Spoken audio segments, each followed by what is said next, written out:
আমি যে সূরাটি থেকে আপনাদের সাথে কিছু কথা শেয়ার করব, সূরাটার নাম হচ্ছে সূরাতুল হুজুরাত। কি সূরা? সূরাতুল হুজুরাত। এটা মাদানী সূরা, মদিনাতে নাজিল হয়েছে, একেবারে শেষ দিকে, মাদানী জিন্দেগির শেষ দিকে, নবম হিজরিতে নাজিল হয়েছে, তার মানে একেবারে শেষ দিকে।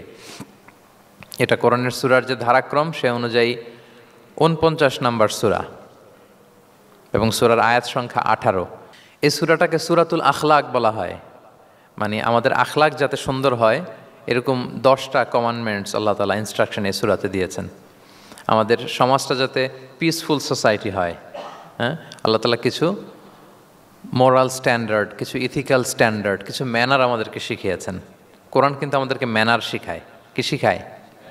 ম্যানার্স শিখায়। আজকে দেখবেন যে কোরআন আমাদের কি কি ম্যানার্স শিখায়। আমাদের সমাজটা যাতে একটা পিসফুল সোসাইটি হয়, শান্তিপূর্ণ সমাজ হয়, কোরআন কিছু আমাদেরকে এথিক্যাল স্ট্যান্ডার্ড বেঁধে দিয়েছে। আজকে আমরা এগুলো জানবো যে কি কি ম্যানার কোরআন আমাদেরকে মেনটেন করতে বলে, পালন করতে বলে। এবং আপনি আলোচনাটা পুরোটা শুনে আপনি নিজেই বুঝবেন যে আসলেই এই ম্যানার্সগুলো, এথিক্যাল স্ট্যান্ডার্ডগুলো, এই ভ্যালিউসগুলো যদি আমরা আমাদের সমাজে অ্যাপ্লাই করি, আমাদের সোসাইটিটা একটা শান্তিপূর্ণ সোসাইটি হয়ে যাবে ইনশাআল্লাহ। তাহলে কি কি ইনস্ট্রাকশন আল্লাহ তাআলা দিলেন to make our society a peaceful society, আমরা এটা দেখব। 1 নম্বরে আল্লাহ তাআলা যে ইনস্ট্রাকশনটি দিয়েছেন, শুরুতে বলে রাখা ভালো, মৌলিকভাবে 10টি দিক নির্দেশনা আল্লাহ তাআলা দিয়েছেন আমাদের সমাজটাকে শান্তিপূর্ণ করার জন্য। 10টা ম্যানার আল্লাহ তাআলা শিখিয়েছেন। আওয়াজ করে বলেন তো মোট কয়টি নির্দেশনা? 10টি। আমরা গুনে গুনে সামনের দিকে আগাবো। 1 নম্বরে আল্লাহ তাআলা বললেন, ইয়া আইয়ুহাল্লাযীনা আমানু লা তুকদ্দিমু বাইনা ইয়াদাইল্লাহি ওয়া রাসূলিহি ওয়াত্তাকুল্লাহ ইন্নাল্লাহা সামিউন আলিম। ওহে বিশ্বাসীরা, তোমরা আল্লাহ আল্লাহর রাসূল তোমাদেরকে যা করতে বলে এইটার চেয়ে বেশি অ্যাডভান্স হয়েও না, অতটুকুতেই থাকো, ওইটাতেই কল্যাণ, ওইটাতেই বরকত। আল্লাহ আল্লাহ রাসূলের চাইতে বেশি বোঝা যাবে না, ওনারা যেটা বলেছেন এটাই ফাইনাল। মা কানা লিমুমিনিন ওয়ালা মুমিনাতিন ইযা কাদাল্লাহু ওয়া রাসূলুহু আমরান আইয়াকুনা লাহুমুল খিয়ারাতু মিন আমরিহিম। আল্লাহ আল্লাহ রাসূল যদি আমাদেরকে কোনো নির্দেশনা দেয়, তখন কোনো বিশ্বাসীর জন্য এটা মানলেও চলে, না মানলেও চলে, এরকম ভাবা যাবে? আল্লাহ রাসূলের পক্ষ থেকে, আল্লাহর পক্ষ থেকে একটা আদেশ আসছে, এখন এই আদেশ আপনি মানলেও হয়, না মানলেও হয়, এরকম নাকি ব্যাপারটা? বলেন তো। বরং মানতেই হবে। বরং কি? মানতেই হবে। এটা কম্পালসারি, এটা অপশনাল না। তাহলে সমাজকে শান্তিপূর্ণ করার 1 নাম্বার গাইডলাইন হচ্ছে আল্লাহ রাসূলের পক্ষ থেকে যে নির্দেশনা আসবে এটা আপনাকে কম্পালসারি টু অ্যাবাইড বাই, এটা মানতেই আপনাকে হবে। এবং রাসূল সাল্লাল্লাহু আলাইহি ওয়াসাল্লাম যেটা শিখিয়েছেন ওইটাই স্ট্যান্ডার্ড, এর চেয়ে আর ভালো করা যায় না। এক সাহাবী বেশি ইবাদত করতে যেয়ে বললেন যে আমি আজ থেকে সারা রাত তাহাজ্জুদ পড়ব, রাতে আর ঘুমাবো না। আরেক সাহাবী বললেন আমি সারা বছর রোজা রাখবো, আমি আর রোজা ভাঙবো না। আরেক সাহাবী বলে আমি আমার স্ত্রীদের কাছে যাব না, আমি সন্ন্যাসী জীবনযাপন করব। তো রাসূল সাল্লাল্লাহু আলাইহি ওয়াসাল্লাম শুনে অপছন্দ করলেন, বললেন তোমরা নাকি এমন এমন বলেছো, আমি তো বিশ্বনবী রাহমাতাল লিল আলামিন, আল্লাহর হাবিব, আমি তো কোনো দিন রোজা রাখি, আবার কোনো দিন রাখি না, সোম বৃহস্পতিবারে রাখি, অন্যান্য দিন তো রাখি না। আবার রাতে আমি ঘুমাই, আবার তাহাজ্জুদও পড়ি, আবার আমি স্ত্রীদের সাথেও মেলামেশা করি। তো আমার এই ব্যালেন্স লাইফ লিড করেও তো আমি আল্লাহর শ্রেষ্ঠ হতে আমার কোনো সমস্যা হয় নাই, তোমাদের কি সমস্যা হলো? সুবহানাল্লাহ। দেখেন, ইসলাম খুব ব্যালেন্সড অ্যাপ্রোচে বিশ্বাস করে, ভারসাম্যপূর্ণ জীবন বিধান। তার মানে রাসূল সাল্লাল্লাহু আলাইহি ওয়াসাল্লাম যেটা শিখিয়েছেন ওইটাই স্ট্যান্ডার্ড। আপনি কি রাসূল সাল্লাল্লাহু আলাইহি ওয়াসাল্লামের চেয়ে বেশি মুত্তাকি হতে পারবেন? বুঝে থাকলে আওয়াজ করে বলুন, আল্লাহ রাসূলের চেয়ে বেশি বুজুর্গ হওয়া সম্ভব? মুত্তাকি হওয়া সম্ভব? আল্লাহওয়ালা হওয়া সম্ভব? তিনি যেটা শিখিয়েছেন ওইটাই স্ট্যান্ডার্ড। তাহলে প্রথম দিক নির্দেশনা হচ্ছে আল্লাহ আল্লাহ রাসূলের চেয়ে বেশি বোঝা চলবে। ওনারা যে নির্দেশনা দিয়েছেন সেটা মানলেই জীবনের সুখ, সেটা মানলেই কি 1 নম্বর গাইডলাইন।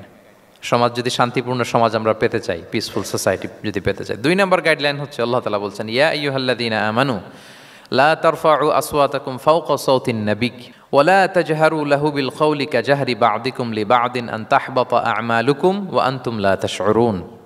ওহে বিশ্বাসীরা, নবীর কণ্ঠের চাইতে তোমাদের কণ্ঠকে উঁচু করো না, খবরদার।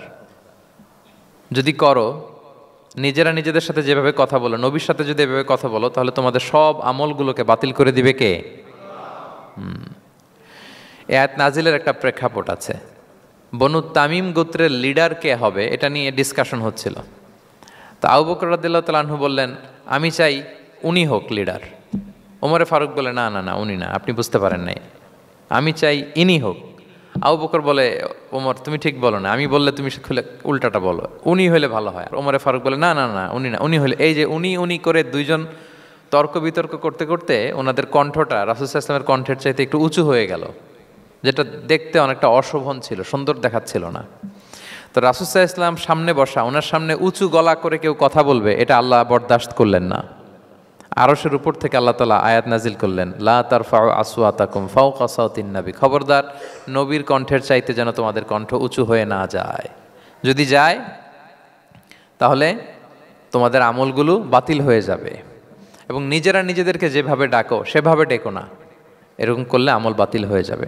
তো আল্লাহ তাআলা এখানে আদব শিক্ষা দিলেন যে রাসূল সাল্লাল্লাহু আলাইহি ওয়াসাল্লামের সামনে কথা বলতে গেলে খুব ভদ্র ভাষায় কথা বলতে হবে, শালীন ভাষায় কথা বলতে হবে।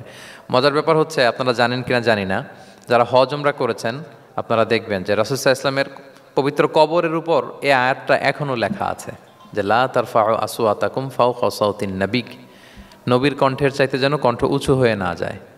এজন্য দেখবেন যে যারা রাসূল সাল্লাল্লাহু আলাইহি ওয়াসাল্লামের কবর জিয়ারত করতে যায়, ওনারা কবরের সামনে যে ধৈর্য ধারণ করতে পারে না, বুক ফেটে কান্না আসে যে আজীবন যে নবীর কথা শুনলাম, যে নবীর হাদিস শুনলাম, যে নবীকে আমি এত ভালোবাসি, যে নবী আমার জন্য সুপারিশ করবেন, যে নবী আমাকে হাউজে কাউসারের পানি দিবেন, সেই নবী এখানে শুয়ে আছে। এটা ভাবতেই মুমিন হৃদয়ে বাঁধ ভাঙা কান্নার জোয়ার আসে, হাউমাউ করে কাঁদতে ইচ্ছে করে, কিন্তু ওখানে আওয়াজ করা যায় না, কারণ ওখানে লেখা লা তারফাউ আসওয়াতাকুম ফাওকা সাওতিন নবী, নবীর দরবারে বড় গলায় আওয়াজ করে কোনো শব্দ উচ্চারণ করা যাবে না। খুব ভদ্র বিনম্র চিত্তে রাসূল সাল্লাল্লাহু আলাইহি ওয়াসাল্লামের রওজার সামনে দাঁড়িয়ে আমরা সালাম পাঠ করি। তো এই নিয়মটা শুধু যে রাসূল সাল্লাল্লাহু আলাইহি ওয়াসাল্লামের জন্যই খাস তা নয়, আমাদের আব্বা আম্মা, আমাদের শিক্ষক, মুরব্বী, আধ্যাত্মিক নেতা, ধর্মীয় গুরু, ইসলামী আন্দোলনের বড় লিডার, এরকম যে কারো সামনে বড় গলায় উঁচু গলায় আওয়াজ করে কথা বলা যাবে না, বরং সেখানে ভদ্রতা, এটিকেটস, নম্রতা, এটা বজায় রাখতে হবে। এটা বুঝতে পেরেছেন? হ্যাঁ। পাশাপাশি রাসূল সাল্লাল্লাহু আলাইহি ওয়াসাল্লাম একবার দুপুরবেলায় ওনার ঘরে শুয়েছিলেন। সূরার নাম হচ্ছে সূরাতুল হুজুরাত, মনে আছে তো আপনাদের? সূরার নাম কি? হ্যাঁ, হুজুরাত মানে হচ্ছে কম্পার্টমেন্ট বা অ্যাপার্টমেন্ট, যেখানে মানুষ থাকে আর কি। রাসূল সাল্লাল্লাহু আলাইহি ওয়াসাল্লাম এরকম 9টা হুজরাখানা ছিল। আপনার বাংলাদেশে ইমাম সাহেবের হুজরাখানা এই শব্দটার সাথে পরিচিত না সবাই? এই হুজরাখানা থেকে আল হুজরাত। রাসূল সাল্লাল্লাহু আলাইহি ওয়াসাল্লামের 9 জন স্ত্রী এই 9টা হুজরাতে থাকতেন, এবং এগুলো মসজিদে নববীর সাথে অ্যাটাচ করা ছিল। দুপুরে খেয়ে রাসূল সাল্লাল্লাহু আলাইহি ওয়াসাল্লাম কাইলুলা করছেন, বিশ্রাম নিচ্ছেন। হঠাৎ কিছু বেদুইন লোক, যাদের মধ্যে সভ্যতার ছোঁয়া লাগেনি, তারা এসে রাসূল সাল্লাল্লাহু আলাইহি ওয়াসাল্লামকে ডাকতে আরম্ভ করলো, ইয়া মুহাম্মদ উখরুজ ইলাইনা, ইয়া মুহাম্মদ উখরুজ, এই মুহাম্মদ বেরো বেরো, কথা আছে, এই মুহাম্মদ বেরো বেরো। মানে কেমন যেন বন্ধুরে ডাকতেছে, মনে হচ্ছে বন্ধুকে ডাকতেছে। আল্লাহ তাআলা এটা বরদাস্ত করলেন না, বললেন খবরদার, নিজেরা নিজেদেরকে যেমনে ডাকো, নবীকে যদি অমনে ডাকো, তোমার ঈমান আমল সব বাতিল হয়ে যাবে, খবরদার, সব বাতিল হয়ে যাবে। বরং ওনাকে যখন সম্বোধন করবে তখন ডাক দিবে খুব ভদ্র ভাষায়, বলতে হবে ইয়া নবী আল্লাহ, ইয়া রসুল আল্লাহ, ইয়া হাবিব আল্লাহ, এরকম ভদ্রোচিতভাবে রাসূল সাল্লাল্লাহু আলাইহি ওয়াসাল্লামকে ডাকতে হবে। তাহলে রাসূলের সামনে কণ্ঠ উঁচু করার কারণে আল্লাহ তাআলা এই আয়াত নাজিল করলেন, এবং এই আয়াত নাজিলের পরে উমরে ফারুক রাদিয়াল্লাহু তাআলা আনহু এত ভয় পেলেন, এরপরে রাসূল সাল্লাল্লাহু আলাইহি ওয়াসাল্লামের সামনে কথা বলতে গেলে উনি এত আস্তে কথা বলতেন, ওই যে বেশি জোরে যদি কথা বলি তাহলে আমার সব আমল বাতিল হয়ে যাবে, এত আস্তে বলতেন। রাসূল সাল্লাল্লাহু আলাইহি ওয়াসাল্লাম জিজ্ঞেস করা লাগতো, ওমর কি বললে, আবার বলো তো, একটু জোরে বলো, ওমর আরেকটু জোরে বলো, আরেকটু জোরে বলো। সুবহানাল্লাহ। মানে এত মিন মিন করে, এত ক্ষীণ ক্ষীণ শব্দে ওমর ফারুক কথা বলতে লাগলেন যে রাসূল সাল্লাল্লাহু আলাইহি ওয়াসাল্লামের বুঝতে কষ্ট হচ্ছিল কথা। তখন তিনি বলতেন, ওমর আরেকটু জোরে বলো না, কি বললে বুঝলাম না, আরেকটু জোরে বলো। ওনারা এতটা ভয় পেয়েছিলেন এই আয়াত নাজিল হওয়ার পরে। তাহলে 2 নাম্বার ইনস্ট্রাকশন হচ্ছে, মুরব্বী, শিক্ষক, উস্তাজ, ধর্মীয় গুরু, আধ্যাত্মিক নেতা, ইসলামী আন্দোলনের বড় নেতা, এরকম রেসপেক্টেড কারো সামনে উচ্চবাচ্য করে কথা বলা উচিত না। এটা আদবের খেলাফ, শিষ্টাচারের খেলাফ। আর আমরা বলেছি এই সূরাটা আমাদের শিষ্টাচার নিয়ে কথা বলে, সামাজিক রীতিনীতি, শিষ্টাচার, এটিকেটস নিয়ে কথা বলে। তাহলে এই যে 2টা ইনস্ট্রাকশন গেল। 3 নম্বর ইনস্ট্রাকশন হচ্ছে, আল্লাহ তাআলা বলেন, ইয়া আইয়ুহাল্লাযীনা আমানু, ওহে বিশ্বাসীরা, ইন জাআকুম ফাসিকুম বিনাবাইন ফাতাবায়ানু, কোনো পাপাচারী যদি কোনো নিউজ নিয়ে আসে, বিশ্বাস করার আগে নিউজটা যাচাই করে নিও। আন তুসিবু কওমান বিজাহালাতিন ফাতুসবিহু আলা মা ফাআলতুম নাদিমিন, যদি তোমরা বিশ্বাস করে ফেলো তাহলে কোনো কওমের উপর হয়তো এমন ডিসিশন নিয়ে নিতে পারো যে ডিসিশনের কারণে পরে তোমাদেরকে পস্তাতে হবে। তাহলে 3 নাম্বার ইনস্ট্রাকশন হচ্ছে নিউজ একটা শুনলেই বিশ্বাস করা যাবে, এটাকে ভেরিফাই করতে হবে। কি করতে হবে? You have to verify and cross check the authenticity of the news. নিউজটা সঠিক কিনা আপনাকে ক্রস চেক করতে হবে, শুনলেই বিশ্বাস করা যাবে না। এটা বর্তমান সময়ের সাথে অনেক বেশি প্রাসঙ্গিক। এত হোক্স নিউজ এখন, এত এত রুমার্স, এত ফেক নিউজ সোশ্যাল মিডিয়াগুলোতে, ইভেন মেইন স্ট্রিম মিডিয়াও যা প্রচার করে সবই যে আপনি বিশ্বাস করতে পারবেন তাও না, ওইটাও একটু ক্রস চেক করে নিতে হবে। এদেরও কিছু প্রোপাগান্ডা থাকে আবার, হ্যাঁ, এরাও নিউজকে এমনভাবে অনেক সময় করে তাদের সুবিধার্থে। সো আপনার চোখ কান খোলা রেখে অনেকগুলো নিউজ একসাথে মিলিয়ে তারপরে বিশ্বাস করতে হবে। কিন্তু আমাদের সরল মনা অনেক ভাইদের যেটা হয়, ফেসবুকে একটা কিছু দেখেই আমরা মনে করি যেটা সঠিক, ফলে কি করি? শেয়ার দিয়ে ফেলি। কি করি? শেয়ার দেই। আবার আপনার বন্ধুরা শেয়ার দেয়, ফলে মুহূর্তে একটা রুমর, একটা গুজব ছড়িয়ে পড়ে সমাজে, কিন্তু আদতে এটার সাথে কোনো মিলই নাই বাস্তবতার। এরকম হয় কি হয় না বলেন তো? দেখেন ইসলাম কত সুন্দর একটা নিউজকে ভেরিফাই করার জন্য আমাদেরকে নির্দেশ দিয়েছে। ফাতাবাইয়ানু মানে ক্রস চেক করো। কোনো সংবাদ আসলেই চিলে কান নিয়ে গেছে শুনলে চিলের পেছনে দৌড় দিবেন নাকি? না, আগে প্রথমে কি করবেন? এটা দেখে নিতে হবে যে আসলে কি কান নিয়ে গেল না রয়ে গেল। এই আয়াত নাজিলের একটা প্রেক্ষাপট আছে, সেটা কি? 5ম হিজরিতে বনুল মুস্তালেকের যুদ্ধে যখন আল্লাহর হাবিব সাল্লাল্লাহু আলাইহি ওয়াসাল্লাম জয়লাভ করলেন, বনুল মুস্তালেকের সবাই মুসলিম হলো। রাসূল ইসলাম তাদেরকে দিনের দাওয়াত শিখিয়ে বললেন, বছর শেষে তোমাদেরকে জাকাত পে করতে হবে, আর জাকাতের এই টাকা নেয়ার জন্য আমি একজনকে পাঠাবো বছর শেষে। তো বছর শেষে তিনি বনুল মুস্তালেকের যে লিডার হারিস ইবনে মিরারের কাছে আল ওয়ালিদ ইবনে উকবা নামে জাকাতের কালেক্টর এক সাহাবীকে তিনি পাঠালেন যে যাও তুমি যে জাকাত নিয়ে আসো। তো উনি গেলেন। উনি আসবেন শুনে বনুল মুস্তালাকের সবাই পল্লী থেকে বের হয়ে মরুভূমির মাঝখানে তলোয়ার নিয়ে, ঘোড়া টোরা নিয়ে তাকে ওয়েলকামিং রিসেপশনের জন্য, রেড কার্পেট রিসেপশনের জন্য সবাই দাঁড়ায় আছে যে নবীর সাহাবী আসবে, জাকাত কালেক্ট করতে, আমরা জাকাত দিব। এখন ওই সাহাবী যখন গেলেন, সবাইকে এরকম ঘোড়া তলোয়ার এরকম সাজসজ্জা নিয়ে দাঁড়ায় থাকার কারণে উনি ভয় পেয়ে গেলেন। উনি ভাবছে আমাদের মনে হত্যা করার জন্য দাঁড়ায় আছে। উনি আর এটা ঠিকঠাক না জেনে অ্যাবাউট টার্ন ফিরে গেলেন মদিনায়, যে বলে ইয়া রাসূলুল্লাহ, বনুল মুস্তালাক তো সব মোরতাদ হয়ে গেছে, এরা তো আর মুসলিম, এরা তো আমাকে মারার জন্য সব দাঁড়ায় আছে। আসলে বলেন তো কথাটা কি সত্য না মিথ্যা? একেবারে মিথ্যা। রাসূল সাল্লাল্লাহু আলাইহি ওয়াসাল্লাম এই কথা শুনেই বিশ্বাস করলেন সরল মনে। বিশ্বাস করেই খালিদ ইবনে ওয়ালিদ রাদিয়াল্লাহু তাআলা আনহুকে বললেন, অ্যাটাক বনুল মুস্তালাক, বনুল মুস্তালাকে অভিযান পরিচালনা করো। সাথে সাথে আল্লাহ বললেন, নবী রাখেন, আস্তে অ্যাটাক করেন, একটু থামেন নবী, একটু রাখেন। আপনি যার কাছ থেকে শুনেছেন সে মিথ্যা বলেছে, অসত্য কথা বলেছে, আসলে ঘটনা এমন নয়। আজকে তার কথার উপর বেস করে আপনি যে খালিদ ইবনে ওয়ালিদকে অভিযান পরিচালনা করতে বললেন, সে যে যদি অ্যাটাক করে কয়েকজনকে হত্যাও করে ফেলতো, এই যে রক্তপাত হতো, ব্লাডশেড, এটার দায় কিন্তু আপনি এড়াতে পারতেন, কারণ আপনি আদেশ দানকারী। আল্লাহ রাসূল সাল্লাল্লাহু আলাইহি ওয়াসাল্লামকে থামালেন আল্লাহ তাআলা আয়াত নাজিল করে যে আপনি ক্রস চেক করেন। পরে রাসূল সাল্লাল্লাহু আলাইহি ওয়াসাল্লাম ক্রস চেক করে লোক পাঠিয়ে জানলেন যে না, এমন কিছুই নয়, তারা কেউ মোরতাদ হয় নাই, সবাই তারা মুসলিমই আছে। তারা ওয়েলকামের জন্য আসছিল, উনি ভাবছে যে ওনাকে হত্যা করার জন্য দাঁড়ায় আছে। তাহলে চিন্তা করছেন যুগে যুগে এই সমস্যা আছে না নাই বলেন? রাসূল সাল্লাল্লাহু আলাইহি ওয়াসাল্লামের জীবনীতে এই ঘটনা ঘটিয়ে আমাদের চোখে আঙ্গুল দিয়ে আল্লাহ তাআলা বুঝাতে চাইলেন যে কোনো নিউজ আসলেই এটা ভেরিফাই না করে বিশ্বাস করা যাবে না। যত মেইন স্ট্রিম মিডিয়া হোক, ওটা শুনলে আপনি আরও আপনার সোর্স থেকে আপনি একটু জানবেন, এরপরে আপনি বিশ্বাস করবেন। নাকি বিশ্বাস না করে শেয়ার দিবেন? আপনি কি জানেন যে একটা কথা শুনেই ক্রস চেক না করে অ্যাকশনে যাওয়াতে কত পরিবার ভেঙে যায়, কত সম্পর্ক ভেঙে যায়? আমাদের মধ্যে এই প্রবণতা আছে। আপনার ছেলের ব্যাপারে একজন একটা কথা বললো, এসে ছেলের মারপিট, জিজ্ঞেসও করেন না এটা। আপনার মেয়ের ব্যাপারে একজন এসে একটা বাজে কথা বলছে, এসেই আপনি মেয়ের সাথে খারাপ আচরণ। আপনার ওয়াইফের ব্যাপারে একজন বললো আর কি যে ভাই আপনি এখানে, ভাবিকে তো দেখলাম ওইখানে আরেকজনের সাথে, আপনি এসেই আপনার স্ত্রীর উপর চড়াও অথবা গায়ে হাত তুললেন। তো হতে পারে যে ওই ভদ্রলোক অন্য কোনো মহিলাকে দেখেছে যে দেখতে আপনার স্ত্রীর মতো, এরকম হতে পারে কি পারে না বলেন? তো এই যে আপনি ক্রস চেক না করে, ভেরিফাই না করে যে অ্যাকশনে গেলেন, এতে সমস্যা হবে না সমাজে? পরিবার ভাঙে, সমাজে সম্পর্ক নষ্ট হয়, কলহ বাঁধে।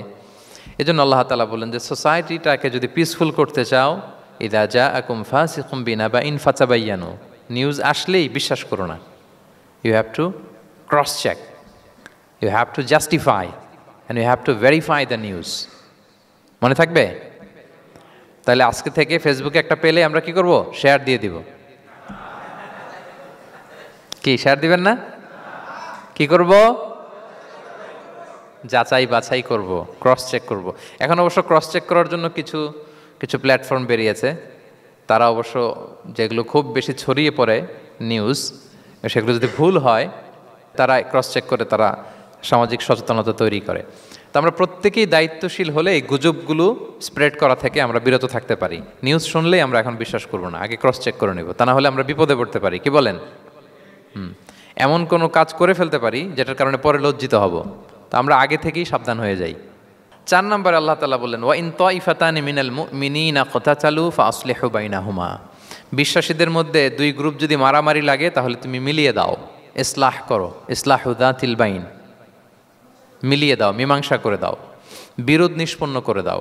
অনেক সময় হয় না যে 2 ভাই ঝগড়া লেগেছে, 2 বন্ধু ঝগড়া লেগেছে, অথবা স্বামী স্ত্রীর মধ্যে কোনো কারণে বিরোধ, 2 পার্টি ঝগড়া লাগছে, এরকম আছে না নাই? তখন ফাসলিহু বাইনাহুমা, তাদের মধ্যে আপোষ মীমাংসা করে দাও। মীমাংসা করে দাও, ইসলাহ, রিকনসিলিয়েশন করো, ওয়ার্ক অ্যাজ এ মিডিয়েটর, মধ্যস্থতাকারী হিসেবে কাজ করো। তো আমরা সমাজে কি করি দেখেন তো, একটু মিলিয়ে নেন। 2 জন ঝগড়া লাগছে, আমরা কি করি? কি করেন? আরো লাগিয়ে দেন, সর্বনাশ। তো আপনাদের ওয়াজি করতেছি আমি না, তাদেরকে আরো ঝগড়ায় মাতিয়ে তোলা যাবে না, লাগিয়ে দেওয়া যাবে না, বরং ঝগড়া থামিয়ে দিতে হবে। কি করতে হবে? কয়েক জায়গায় কৌশল করে মিথ্যা বলা জায়েজ, সহিহ হাদিসে এসছে। এর মধ্যে একটা আছে, 2 জন মানুষের মধ্যে সম্পর্ক নষ্ট, তাদের সম্পর্ক জোড়া লাগিয়ে দেওয়ার জন্য আপনি কৌশল করে মিথ্যা বলতে পারেন। যেমন ধরেন যে 2 জনের সাথে কথা হয় না, দা কুমড়া সম্পর্ক, আপনি একজনকে বললেন যে ভাই ওই দিন তো ওই লোক আপনার ব্যাপারে অনেক প্রশংসা করলো। সে তো শুনে অবাক হবে, কিরে আমার প্রশংসা কি বললো, এমন এমন বললো। তো এটা শুনে ওই লোকের ব্যাপারে তার মনটা একটু নরম হবে। আবার তাকে বললেন যে উনি তো আপনার ব্যাপারে এরকম একটা পজিটিভ কমেন্ট করলো, সেও অবাক হবে, তাই নাকি, তার সাথে আমি এত ভুল বোঝাবো যে আসলে লোকটা তো তাইলে ভালো। এই যে 2 জনকে আপনি এমন কিছু কথা কৌশল করে বললেন, ফলে তাদের মধ্যে একটা হৃদ্যতা তৈরি হবে। হঠাৎ দেখবেন যে একজন আরেকজনকে দেখে সালাম দিয়ে কথা বলে কোলাকুলি করে সেই আগের যেই শত্রুতা সব নিমেষে শেষ হয়ে গেছে। ঠিক কিনা বলেন? এই যে মধ্যস্থতাকারী আপনি হলেন, এজন্য আল্লাহ তাআলা আপনাকে সওয়াব দিবেন। তাহলে বিবাদমান 2 গ্রুপ দেখলে আমরা আজ থেকে আরো ঝগড়া লাগিয়ে দিব না মিলিয়ে দিব? রাসূল সাল্লাল্লাহু আলাইহি ওয়াসাল্লাম বলেন, আলা উখবিরুকুম বিআফদালা দারাজাতিম মিন সাদাকাতি ওয়াস সিয়ামি ওয়াস সালাহ। নামাজ, রোজা, সাদাকা, এর চেয়ে একটা বড় মর্তবার ভালো কাজ আছে, সেটা কি আমি তোমাদের বলবো না? সাহাবারা বলল, বলেন। আল্লাহ রাসূল সাল্লাল্লাহু আলাইহি ওয়াসাল্লাম বললেন, সেটা হচ্ছে ইসলাহু যাতিল বাইন, 2 পক্ষকে মিলিয়ে দেয়া, বিবাদমান 2 গোষ্ঠীকে কি করা? মিলিয়ে দেয়া। এটা নামাজ, রোজা, সাদাকা এর চেয়েও বেশি সওয়াবের কাজ। দেখেন আমরা ইসলামটা বোঝার ক্ষেত্রে আমাদের কত ল্যাকিংস। আমরা মনে করি শুধু লম্বা দাড়ি রাখলাম, তাসবিহ একটা নিলাম আর জিকির করতেছি দিন রাত এক করে, এরপরে নামাজ পড়তে পড়তে কপালে দাগ ফেলে, এই বোধহয় ভালো কাজ, এই সব ভালো আমিই করে ফেললাম। কিন্তু দেখেন রাসূল ইসলাম বলেছে না, সমাজে বিবাদমান 2টা গ্রুপকে যদি মিলিয়ে দাও, এটা নামাজ, রোজা, সাদাকার চেয়ে বেশি সওয়াব তুমি পাবে। তাহলে এখন থেকে যদি আমরা বিবাদ দেখি কি করব? মিলিয়ে দিব। কখনো আমরা ঝগড়া আরো বাড়িয়ে দিব না। আগুন যদি লাগে সেখানে পানি ঢালবো নাকি তেল ঢালবেন? কি ঢালবেন? অনেকে কি ঢালে? আরো দাউ দাউ করে জ্বালাতে চায় না, না এটা করা যাবে না, বরং আমরা মিলিয়ে দিব ইনশাআল্লাহ। বলেন সবাই। আল্লাহর হাবিব সাল্লাল্লাহু আলাইহি ওয়াসাল্লাম তিনি এই কাজটা করতেন। মক্কা থেকে মদিনায় গেলেন, মদিনায় আউস খাজরাজ 2টা গোত্র, বছরের পর বছর যুদ্ধ, উনি যেই মিলিয়ে দিলেন। রাসূল সাল্লাল্লাহু আলাইহি ওয়াসাল্লাম এই যে সংলাপ, তারপর রিকনসিলিয়েশন, মিডিয়েশন, মধ্যস্থতা, এগুলোতে এক্সপার্ট ছিলেন। যে যুদ্ধ থামে না, এই যুদ্ধ মিলিয়ে দিলেন। কত প্রাণ গেল এই যুদ্ধে, কিন্তু রাসূল সাল্লাল্লাহু আলাইহি ওয়াসাল্লাম যেই আউস খাজরাজ এখন ভাই ভাই হয়ে গেছে, ভাই ভাই করে দিলেন, ভ্রাতৃত্বের বন্ধনে ওনাদেরকে আবদ্ধ করে দিলেন আল্লাহর হাবিব সাল্লাল্লাহু আলাইহি ওয়াসাল্লাম। এবং সহিহ বুখারীতে একটা বাব আছে, বাবের শিরোনাম হচ্ছে বাবু কৌলিল ইমাম ইযহাবু বিনা নুসলিহ বাইনাকুম, মানে আমাকে নিয়ে চলো আমি মিলিয়ে দিব। এটা ছিল রাসূল সাল্লাল্লাহু আলাইহি ওয়াসাল্লামের বিখ্যাত বাণী। ঝগড়া একটা লাগছে, রাসূল সাল্লাল্লাহু আলাইহি ওয়াসাল্লাম বলতেন, আরে আমি আছি না, আমাকে নিয়ে যাও, আমি মিলাই দেবো। কোথাও কিছু হয়েছে, আমাকে নিয়ে যাও, আমি তো আছি, মিলাই দেবো। রাসূল সাল্লাল্লাহু আলাইহি ওয়াসাল্লাম এসেছেনই মানুষকে মিলানোর জন্য।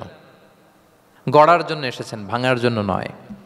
তাহলে 4 নাম্বার যেটা আমরা জানলাম যে বিবাদমান দুই পক্ষকে আমরা কি করব, মনে থাকবে? এই যে আমি শুরুতে বলেছিলাম যে একটা শান্তিপূর্ণ সমাজ যদি আপনি গড়তে চান তাহলে এই 10টা ইনস্ট্রাকশনের কোনো বিকল্প নাই।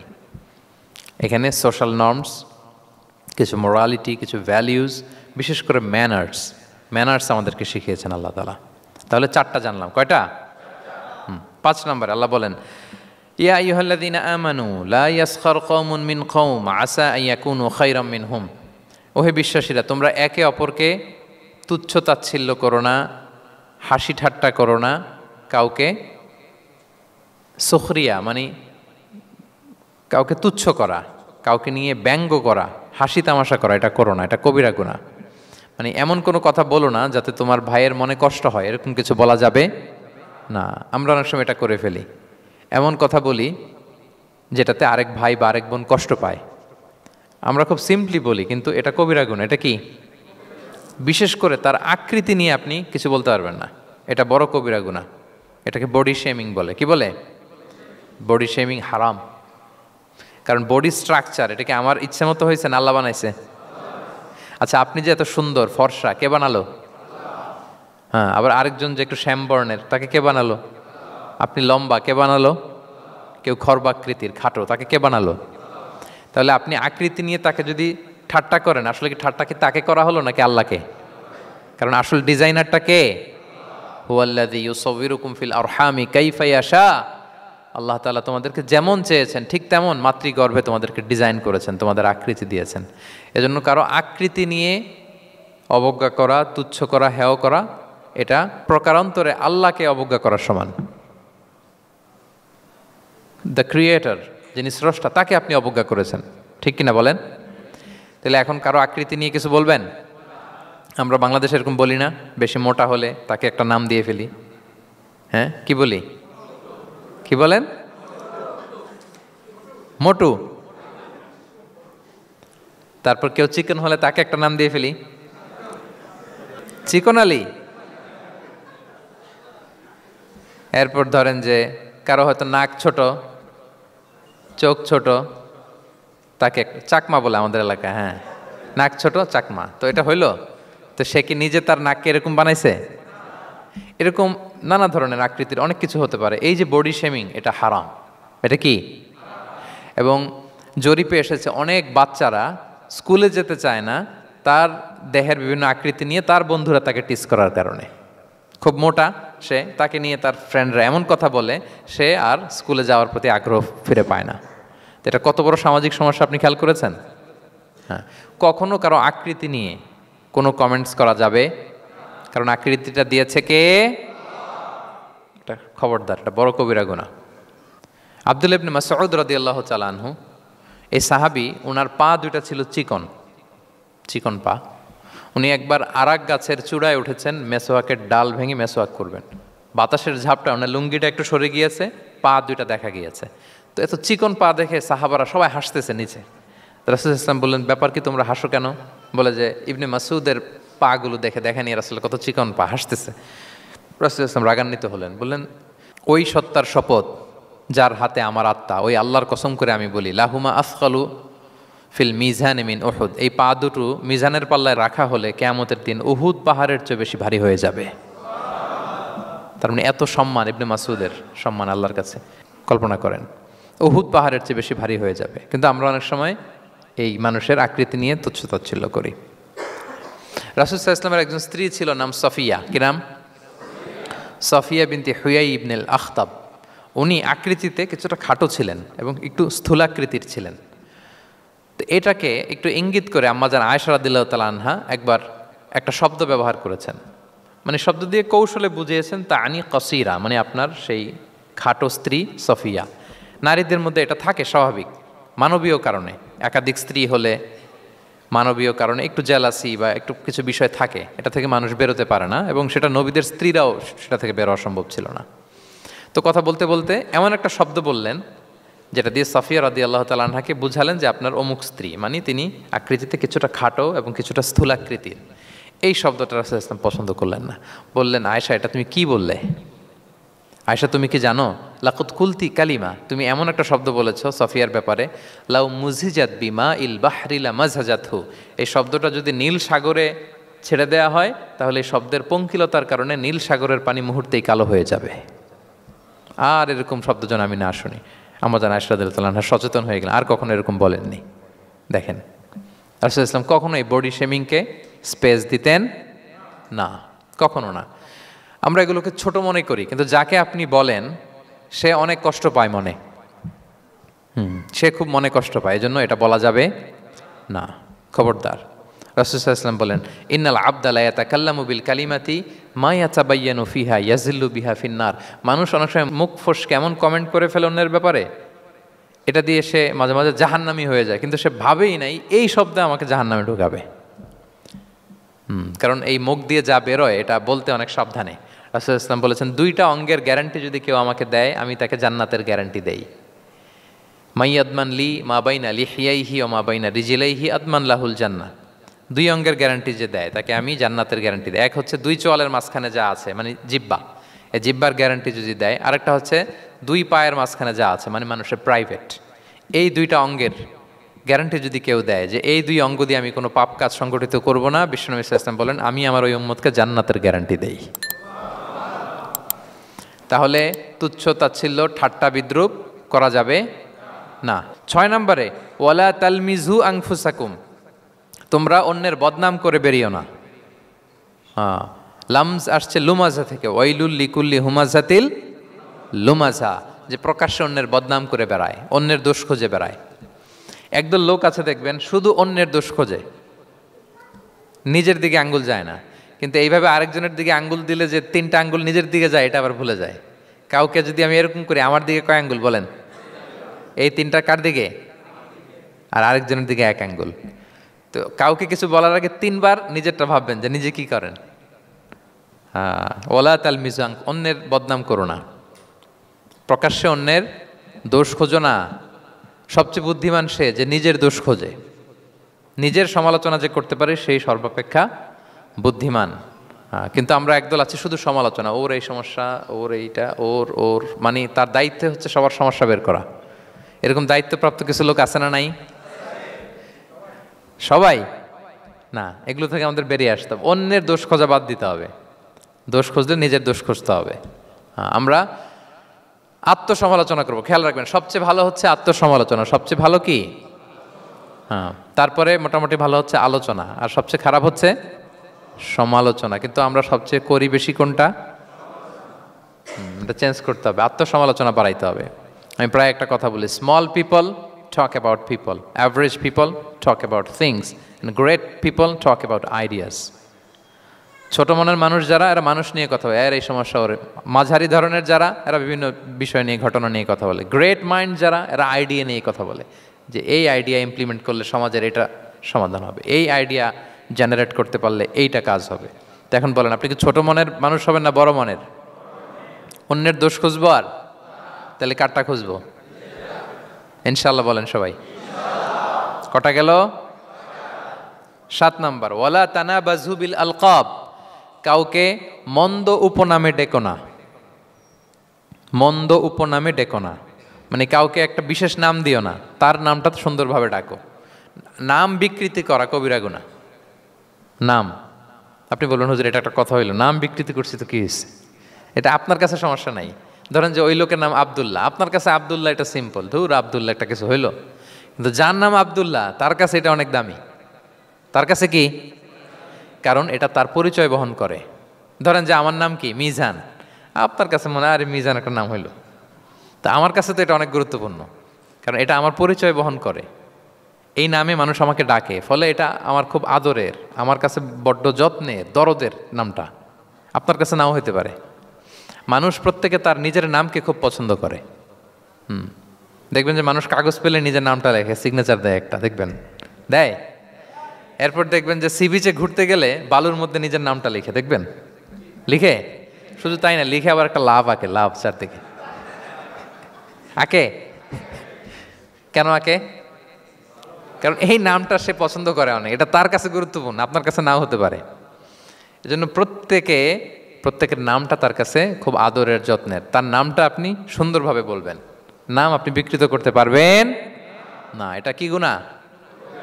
সগীরা কবিরা গুনাহ। এটা আমরা সমাজে করি, নাম বিকৃত করি না, নাম বিকৃত করা যাবে না। ওয়ালা তানাবাযু বিল আলক, মন্দ নামে ডেকো না। আমাদের সমাজে এটা আছে, দেখবেন যে বাবা মা সুন্দর নাম রেখেছে আবু বকর, ওকে ডাকে বকইরা, আছে না এরকম? তারপর নাম রেখেছে ধরেন আব্দুল কুদ্দুস, ওকে ডাকে, নাম রেখেছে আব্দুল ওয়াক্কাস, ওকে ডাকে। এই বিকৃতি আপনি করতে পারবেন? কারণ কিয়ামতের দিন আপনার নাম ধরে আপনার বাবার নাম ধরে ডাকা হবে। তুদআউনা ইয়াউমাল কিয়ামাতি বিআসমাইকুম ওয়া আসমাই আবাইকুম। কিয়ামতের দিন তোমার নাম, তোমার বাবার নাম, যখন আপনাকে ডাকবে ফেরেশতারা, আপনার নাম এবং আপনার বাবার নাম ধরে ডাকা হবে।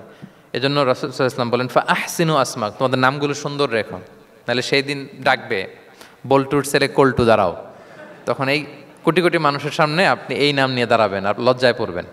আর যদি বলে আব্দুর রহমানের ছেলে আব্দুল্লাহ, আসো, কত সুন্দর। নামগুলো ভালো আলেম দিয়ে ক্রস চেক করে কনসালটেশন করে এরপরে রাখবেন। আর কাউকে মন্দ নামে কখনো ডাকা যাবে না, তার বংশের কোনো খারাপ কিছু দিয়ে তাকে ডাকা যাবে না। ধরেন একজনের বাবা ছিল চোর, কিন্তু তার সন্তান সে সৎ মানুষ হইতে পারে না, এখন বাবার কথা কি আপনি চোরের পোলা বলে ডাকতে পারবেন? না, আপনি ডাকবেন না, বলতে পারবেন না, কারণ সে তো ভালো। তাহলে নাম বিকৃত করা, মন্দ উপনামে ডাকা, এটা কবিরা গুনাহ। এটা আমরা কখনো করব? মনে থাকবে প্রিয় ভাইরা? আচ্ছা, 8 নম্বরে আল্লাহ তাআলা বলছেন, ইয়া আইয়ুহাল্লাযীনা আমানু জিতানিবু কাসীরাম মিনায-যন, ওই বিশ্বাসীরা তোমরা ধারণা থেকে বেঁচে থাকো। ইন্না বা'দা-যন্নি ইসমুন, কিছু কিছু ধারণা আছে এটা পাপ।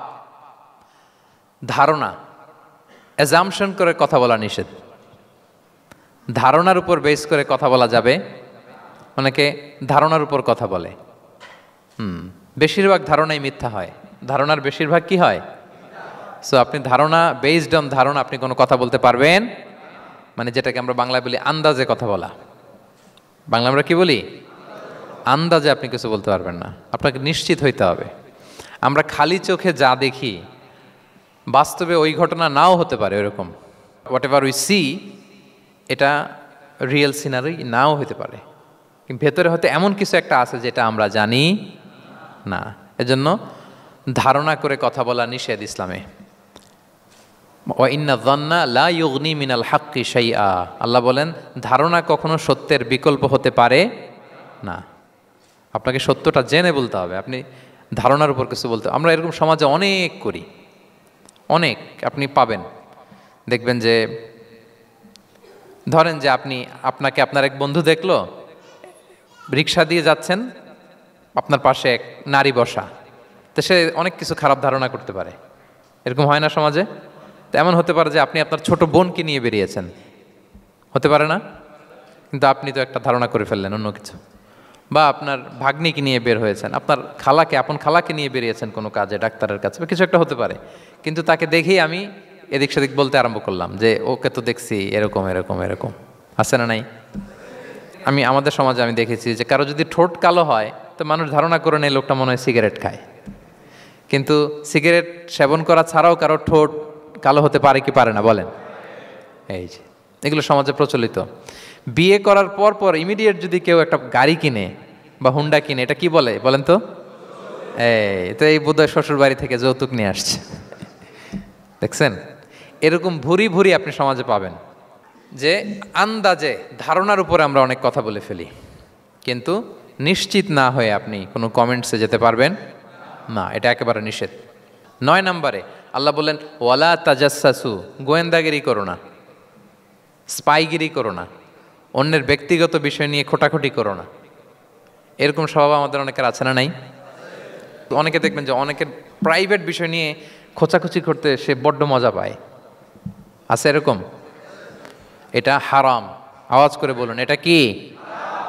ওয়ালা তাজাসসু, গোয়েন্দাগিরি করো না। Everyone has personal space and no one should interfere someone's personal space. কেউ কারো পার্সোনাল স্পেসে ইন্টারফেয়ার করা যাবে না। প্রত্যেকের একটা প্রাইভেট এরিয়া আছে, প্রাইভেসি আছে। দেখেন ইসলাম প্রাইভেসিকে কত গুরুত্ব দেয়। প্রত্যেকের প্রাইভেসিকে ইসলাম কত গুরুত্ব দেয়। কারো প্রাইভেসির মধ্যে ইন্টারফেয়ার করা এটা ইসলাম পছন্দ করে না। এজন্য খবরদার, কারো ব্যক্তিগত কোনো ইস্যু নিয়ে আমরা নাক গলাতে পারবো না। কারো মোবাইল ধরে মোবাইলের গ্যালারি চেক করা, কারো ইনবক্স চেক করা, কাউকে না বলে কারো চিঠি পড়ে ফেলা, উকি মারা, আড়ি পাতা, এগুলো হারাম। এগুলো কি? তো এরকম সব আমাদের আছে না নাই? আড়ি পেতে শুনতে চাই, উকি মারি, তারপর সে কী করে দেখি তার প্রাইভেট মুহূর্তে, তারপর তার মোবাইল চেক করি, তার গ্যালারি চেক করি, তার ইনবক্স চেক করি। এই দায়িত্ব ইসলাম আমাদেরকে দেয়।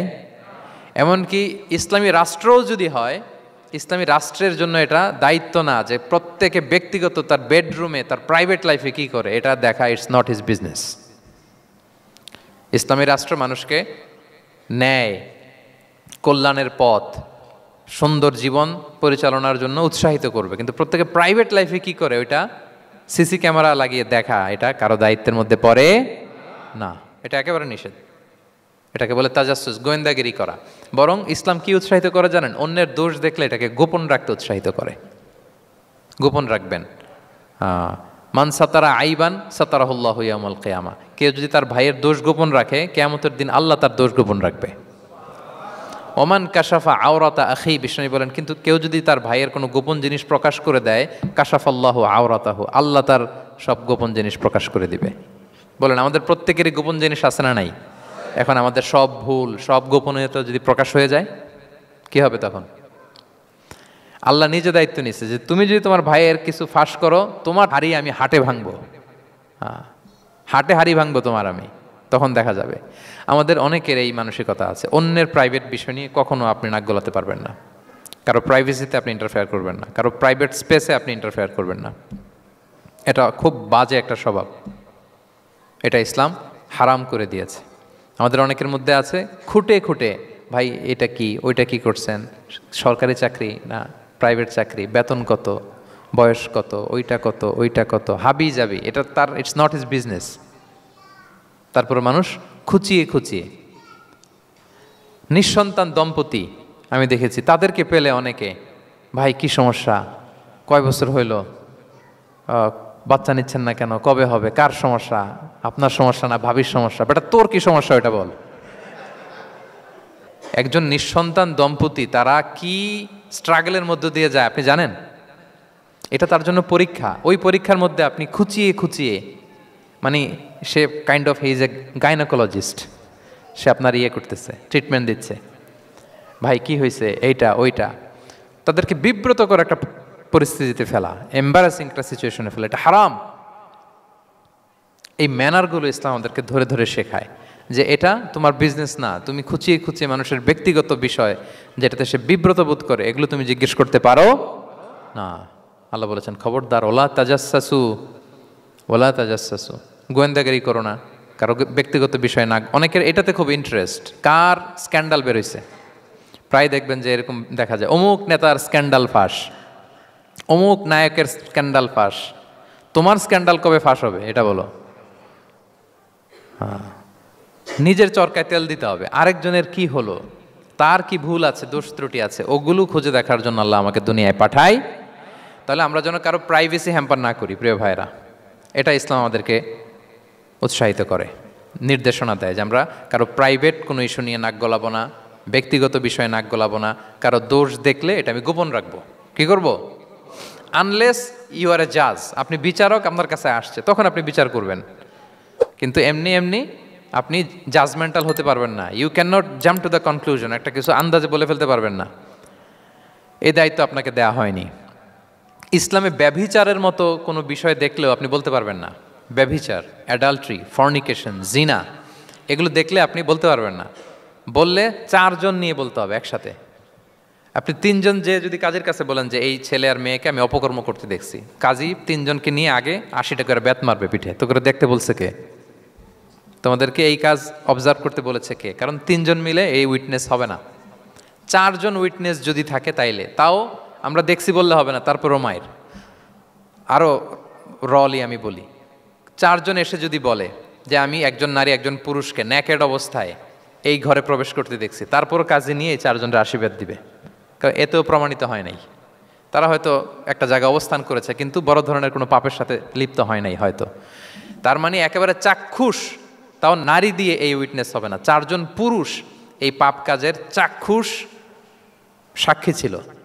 এটা যদি বলে সব কিছু যদি মিলে যায় তারপরে তাদেরকে শাস্তি দেওয়া যাবে, এর আগে সম্ভব না। এটা কোনো মানুষ কোনো পাপ কাজ এইভাবে লোকচক্ষুর সামনে কখনো করে না। তার মানে দেখেন এটা কেন এরকম শক্ত করা হলো, যাতে আপনি না বলেন, কারণ বলতে গেলে আপনি আরো মাইর খাবেন, অপবাদের শাস্তি পাবেন। হ্যাঁ, ইফকের শাস্তি। ইসলাম কিভাবে মানুষের প্রাইভেসিকে হেফাজত করে। কেউ কোনো একটা মানুষ হয়তো কখনো শয়তানের ওয়াসওয়াসায়, নফসের তাড়নায়, বন্ধুর পাল্লায় পড়ে কোনোভাবে সে পাপে জড়িয়ে পড়েছে, আপনি এটাকে ইস্যু বানাচ্ছেন। কিন্তু এমন হতে পারে ওই পাপের পরে সে এমনভাবে তওবা করেছে, এমনভাবে ফিরে এসেছে, এমনভাবে প্র্যাকটিসিং হয়েছে যে সে ভালো কাজ দিয়ে আপনাকেও ছাড়িয়ে গেছে। আপনি আটকায় যাবেন কিন্তু কিয়ামতের দিন ও আটকাবে না। এরকম হতে পারে কি পারে না? তো ওর পিছনে লাগছেন কেন আপনি? আপনি আপনার ইস্যু দেখেন, আপনি কতটা প্র্যাকটিসিং হতে পেরেছেন, আপনি কতটা শুদ্ধাচার আনতে পেরেছেন আপনার জীবনে, সেটা দেখতে হবে। এজন্য খবরদার, ওয়ালা তাজাসসু, গোয়েন্দাগিরি করো না, কারো প্রাইভেট বিষয় নিয়ে নাক গলাতে যেও না। সুবহানাল্লাহ, হোয়াট এ রিলিজিয়ান! কত সুন্দর আমাদের ধর্ম, হাউ লাকি উই আর! আমরা কত ভাগ্যবান যে আল্লাহ তাআলা এই ধর্ম আমাদেরকে দিয়েছেন, এমন বিধান আমাদের জন্য প্রেসক্রাইব করেছেন যেগুলো মানলে আমাদের সমাজটা একটা জান্নাতের বাগান হয়ে যাবে। তাহলে 9 নম্বর ছিল ওয়ালা তাজাসসু, গোয়েন্দাগিরি করুন। আজকে থেকে করবেন? কারো মোবাইল ধরবেন, আর গ্যালারি দেখবেন, কারে কি মেসেজ করছিল পড়তে যাবেন, গোপনে তার ড্রয়ার খুলে তার চিঠি পড়বেন, আড়ি পাতবেন, উকি মারবেন, কারো গোপন বিষয় নিয়ে ইন্টারেস্ট দেখাবেন? কথা বলেন না, দেখাবেন? এগুলো নিয়ে কোনো ইন্টারেস্ট আমরা দেখাতে পারবো না। গোয়েন্দাগিরি আমাদেরকে বাদ দিতে হবে। আল্লাহ আমাদেরকে বোঝার তৌফিক দান করুক। কয়টা গেল? আর একটা, লাস্ট নাম্বার। আল্লাহ বলেন, সর্বশেষ আল্লাহ বলেন, ওয়ালা ইয়াগতাব বা'দুকুম বা'দা, একে অপরের পরনিন্দা চগলখুরি করো না। ইয়াগতাব মানে গীবা, গীবত করো না। আইয়ুহিব্বু আহাদুকুম আইয়াকুলা লাহমা আখিহি মাইতান ফাকারিহতুম, তোমরা কি চাও যে তোমরা তোমাদের মৃত ভাইয়ের গোশত ভক্ষণ করবে? মানে যে ব্যক্তি গীবত করে সে যেন তার মৃত মরা ভাইয়ের পচা গোশত খায়। গীবত করা, গীবত কাকে বলে? রাসূল সাল্লাল্লাহু আলাইহি ওয়াসাল্লাম বলেন, গীবত হচ্ছে যিকরুকা আখাকা বিমা ইয়াকরাহু, তোমার ভাইয়ের অনুপস্থিতিতে তোমার ভাই সম্পর্কে এমন কিছু বলা যেটা শুনলে সে অপছন্দ করে, এমন কিছু বলা যেটা শোনা সে পছন্দ করে না। তো এক সাহাবী বলেন, ইয়া রাসূলুল্লাহ আফারাআইতা ইন কানা ফি মা আকুল, হে আল্লাহর রাসূল, আমার ভাইয়ের মধ্যে যদি আসলেই সেই সমস্যাটা থাকে তাইলেও কি গীবত হবে? রাসূল সাল্লাল্লাহু আলাইহি ওয়াসাল্লাম বলেন, আরে তাইলেই তো গীবত হবে। ওই দোষ যদি থাকে, ওটা তার অনুপস্থিতি যদি বলে বেরো তাইলেই তো গীবত হবে। আর ওই দোষ যদি না থাকে তাহলে তো অপবাদ হবে, এটা তো আরো বড় গুনাহ, ওটা তো বহতান। তাহলে এই গীবা ইংরেজিতে বলে ব্যাক বাইটিং। ইংরেজিতে কি বলে? এই ব্যাক বাইটিং, চগলখুরি বা পরনিন্দা, আরবিতে বলে গীবাত। এই গীবত আমরা করব না। কারো কিছু বলা থাকলে আপনি তাকে সরাসরি নাসিহাত করুন। আর দিন ওয়ান নাসিহা, দিন হচ্ছে উপদেশ দেয়া, শুভ কামনা করা, তার প্রতি শুভ কামনা করে আপনি তাকে বুঝান, সে হয়তো বুঝবে। কিন্তু আপনি তার অনুপস্থিতিতে তার নামে বাজে কথা, মন্দ কথা বলতে পারবেন? এটা অনেক বড় পাপ। একজনের ব্যাপারে আরেকজনের কান ভারী করা, ওর কথা ওর কাছে, ওর কথা ওর করে, এরকম করে সমাজের মধ্যে একটা গিরিঙ্গি লাগায়, আছে না নেই? এটা হারাম। রাসূল সাল্লাল্লাহু আলাইহি ওয়াসাল্লাম বলেন, মেরাজের রাত্রে আমি দেখেছি কিছু লোক লাহুম আদফার মিন নুহাস, তাদের নখগুলো তামা দিয়ে তৈরি, নখর ধারালো, ইয়াখদাশুনা বিহা উজুহাহুম ওয়া সুদুরাহুম, তারা তাদের নিজের নখ দিয়ে নিজের গালের গোশত, বুকের গোশতগুলো টেনে টেনে ছিটছে। রাসূল সাল্লাল্লাহু আলাইহি ওয়াসাল্লাম জিবরাইল আলাইহিস সালামকে বললেন, মানহুম ইয়া জিবরিল, জিবরিল কারা এরা, এত বড় শাস্তি? জিবরাইল আলাইহিস সালাম বললেন, হুম আহলুল গীবা মিন উম্মাতিক, এরা হচ্ছে আপনার উম্মতের মধ্য থেকে তারা যারা গীবত করে। তারা কি করে? তাহলে এই গীবতের সাথে আমাদের কোনো সম্পর্ক, এটা থেকে আমাদেরকে বেঁচে থাকতে হবে, এটা করা যাবে না। আমরা অনেকে হালাল ওয়েতে গীবত করি। এইভাবে কিভাবে করে আমি বলি আপনাদের, এইভাবে শুরু করে, এইভাবে কি বলবো ভাই, বললে তো গীবত হয়ে যায়, তারপরও না বললেই না, একটু বলি। শুরুতে কি বললে তো, দেখছেন কিভাবে হালাল করে, বললে তো গীবত হয়ে যায়, এইভাবে স্টার্ট করে। বললে যদি গীবত হয়ে যায় এটা বলা যাবে? আওয়াজ করে বলেন, যেটা বললে গীবত হয়ে যাবে এটা বলা যাবে না। এই অভ্যাসগুলো থেকে আমরা আস্তে আস্তে ফিরে আসবো, ওগুলো আমরা আর বলবো। তাহলে মোট 10টা, কয়টা? এই 10টা যদি আমরা মেনে চলি, সমাজে আর কোনো অশান্তি থাকবে? বিশৃঙ্খলা থাকবে? হানাহানি, মারামারি? সমাজটা একটা শান্তির সমাজ হবে, পিসফুল সমাজ হবে। এই জন্য এই সূরাটাকে বলা হয় সামাজিক রীতিনীতির সূরা। সোশ্যাল এটিকেটস, সামাজিক রীতিনীতি আল্লাহ শিখিয়েছেন, আমাদেরকে ম্যানার শিখিয়েছেন। আজকে বাড়িতে যে সূরাতুল হুজরাতটা পড়বেন, যাদের কাছে আমার এক নজরে কোরআন আছে আগে ওইটা থেকে দেখবেন, এরপর কোনো তাফসির থেকে বঙ্গানুবাদ থেকে বঙ্গানুবাদ দেখবেন, তাফসির পড়বেন, দেখবেন যে ক্লিয়ার হয়ে যাবে। এরপর নিজেই আপনার ফ্যামিলিকে নিয়ে আপনি তালিম দিবেন এই সূরাটার উপর। পারা যাবে তো? দেখবেন যে সমাজটা শান্তিপূর্ণ হয়ে যাবে। আল্লাহ তাআলা আমাদের সমাজকে শান্তিপূর্ণ করুক, আমাদের পরিবারগুলোকে জান্নাতি পরিবার করুক।